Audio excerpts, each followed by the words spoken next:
Welcome everybody to the Artistry of Money, another episode. My name is JR, and today I'm joined by two of my favorite peeps again. I'm so lucky to have you with us all the time, Karen Michaels and Todd Vigiletti. And today we're going to talk about the stock market because there's been a lot of reaction to what's going on in the stock market. So I'm wondering if either one of you have a question that you'd like to start this conversation off with. Karen Marie.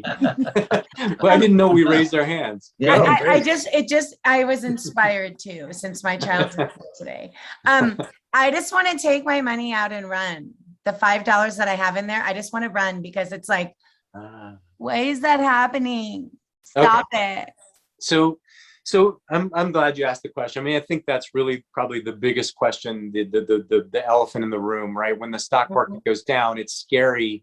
And so I think what I want to talk about really briefly is how this is just really normal. This is a part of what happens in the stock market.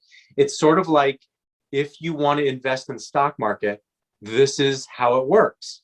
There are going to be drawdowns. So right now, some of the largest tech companies like Amazon and Apple, I'm not recommending those, as buys for anybody, but those companies are down approximately 15% from their all-time highs, which just happened a few weeks ago. So that can seem like a lot, right? But let me just use as an example Netflix. Netflix has been one of the biggest winners over the last decade, let's say. It is just a huge company.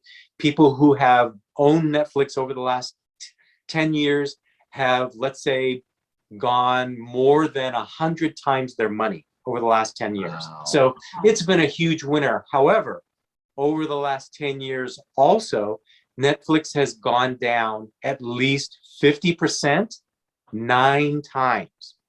So, so I'm saying Apple and Amazon and Google are down 15%, and Netflix has gone down over the last 10 years, 50%. It's lost half of its value on its way of multiplying your money by 100 times.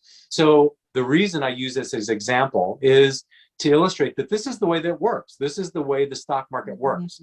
The two things that drive the stock market are fear and greed. And so when things are going up, everybody gets greedy and they want to put more money in. And when things are going down, everybody wants to pull out. And I want you to understand that the right thing to do is actually the opposite of what our emotional reactions are, that greed and fear. So what do I mean by that? When the stock is going down, and like Netflix went down 50%, those 9 times in the last 10 years, the feeling is very strong to get out and sell, right? I had $10,000 worth of Netflix. Now I have $5,000 worth of Netflix. Oh my God, get me out. And the exact opposite is the right thing to do, which is buy more Netflix. Does that make sense? It's it's the opposite of what your emotion tells you to do. So does that make sense? I mean, the dollar goes further, right? That's the point. Like you're getting more shares with the same amount of money that you would get before. And when you said fear and greed, it reminded me that's the same principles of when you go to a buffet, right? It's kind of the same thing. It's like, I'm afraid I'm not going to get everything that I paid for here, but at the same time, like I was like, but I got to take it anyway. I'm not going to be able to finish it. I don't know. It just reminded me of a buffet. I don't know. Maybe it's because it's close to lunchtime, but those principles apply to more than just, I think, investing. But I would say I completely understand where you're coming from. How do you know, though, and I guess you don't really know, but is there ever a time that that's not the case? Like, can you tell that the ship is sinking and that maybe I shouldn't do that? And how can you know that or tell that? Right. So this is where professional management really comes in, because there are two different ways that the ship can be sinking, right? One is the company itself is doing something really bad. They made bad decisions. They've taken bad actions, and they are going down, and you should probably put your money somewhere else. And the other way that this ship could be sinking is the whole economy is going to be heading toward a depression, and the stock market is just going to crash, and every stock is going to go down. So let's address the first one first, which is an individual company. Professional managers spend an awful lot of their time following the companies that they invest in. We always have to remember, we always make analogies with investing in stock that remind me of Las Vegas. They don't really remind me of a buffet, Todd. They remind me of Las Vegas. And I just want to say that to someone who doesn't understand investing in the stock market, I see how you could think that or feel like it's gambling, that it's putting money down on a roulette table, red or black. And red means I'm going up, I'm making money. Black means I'm going down, I'm losing money. And I want to say that you really have to understand when you're investing in the stock market that you're investing money in the ownership of companies. And so when a company starts to do good things, or they start growing, or they're continuing to grow and doing well, it's a good time to own them for 10 years or 20 years. And you can pick any of those stocks that I've already mentioned today: Apple, Amazon, Netflix, Google. If you own those companies over the last 10 years, you've done really, really well, because those companies have been growing and doing well. And it's nothing like gambling when you put your money in. So when those stocks have pullbacks, which I'm trying to make very clear, happen all the time, there's no way to avoid that. When those companies have pullbacks in their prices, those are perfect times to put more money in. As Todd said, you're getting more shares for the amount of money that you're spending, as opposed to buying when it's at the very top, right? Does that make sense? So professional managers, Todd, part of their job, and I would argue the most important part of their job, is following these companies and making sure that the companies are continuing along that healthy path. Companies report every quarter. Every single company whose stock is traded publicly, that means, public people can put their money in. They have to report every quarter. It's by law. And during that quarterly report, they tell you how they're doing. And if things are starting to go bad, they tell you their plan to make them better. And if things are going really well, they tell you what their plan is to keep going and doing even better.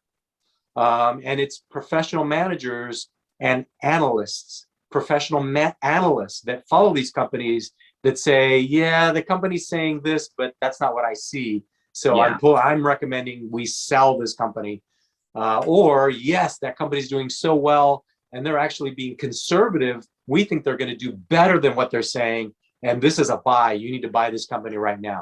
So there are people who make a lot of money, very good livings, following companies and making recommendations about buying or selling. The other part about the ship is sinking because the whole economy is headed toward a depression. That's a very difficult one to know. And it's very, very tough, because the market this is so complicated, but the market is a forward-looking vehicle. It looks to the future. And so the market starts to react to things before we see evidence of those things happening. And so typically the market will have crashed before the Federal Reserve or anybody else will say, leading economists will say, we're having a hard time. We're now going into a depression or a recession. So it's really a very complicated thing to know.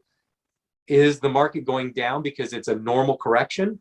Or is the market going down because this is it? We're headed toward a depression, and the market is telling us we're headed toward a depression. So it's really, really tough. And there's really no simple answer to that, Todd, because remember my story about the CEO of Merrill Lynch joining the board. No one knows where we're going. No one knows where the stock market's going.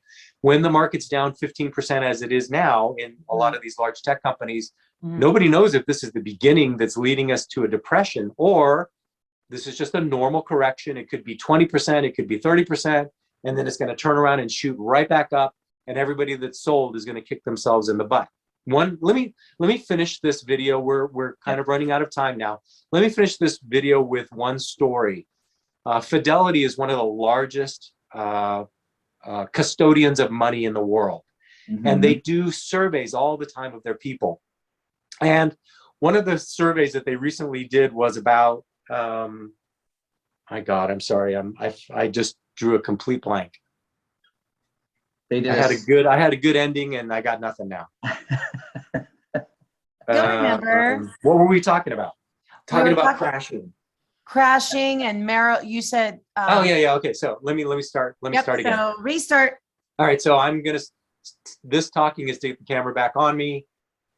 And so Fidelity came out with a survey that talked about, that it showed that if the market history tells us over the past 125 years, on average, the stock market returns about 10% per year. And the average investor only benefits about 5% over that same period of time. And it's exactly because of this fear and greed. When they get fearful, they sell at the wrong time. And when they get greedy, they buy at the wrong time. And even though the market is doing this and giving you 10%, it's just giving it to you 10% a year, 10% a year, 10% a year. The average investor only benefits half of that return because of the emotions that we succumb to. So really controlling our emotions is a very key part of investing in the stock market. I hope that makes sense to everybody. I hope we don't really have time for questions right now, but if you have any questions, please leave them in the comment section. We'll get back to you. Maybe we'll even do a future episode based on your question. But I'm JR. I want to thank you for watching. Please like us, subscribe, send this out to your friends who might benefit from it. Karen, Todd, any last word? No, that was great. That was really good. Sounds like set it and forget it. Get a system and just keep putting that money in and just eventually get a professional to help you not freak out, because that's what it seems like. By checking it every day, it's like freaking out every day with all the fluctuations that go on. And if you can avoid that sort of situation that might steer you to be one of those 5%ers, that is definitely what you want to do. Is you just don't want to do that. I'm really surprised at that fact, and that's good information. No, it's surprising, but really good info. And remember, friends, we'll always be putting things in the description. You can find us on Twitter. We're going to start being a lot more active over there and talking and writing about things over there. And then, of course, if you have a question, leave it there. You can DM us on Twitter. I'm going to leave those DMs open so that you can ask us questions and we can get back to you and help you. Great. Bye, everybody. Thanks for joining.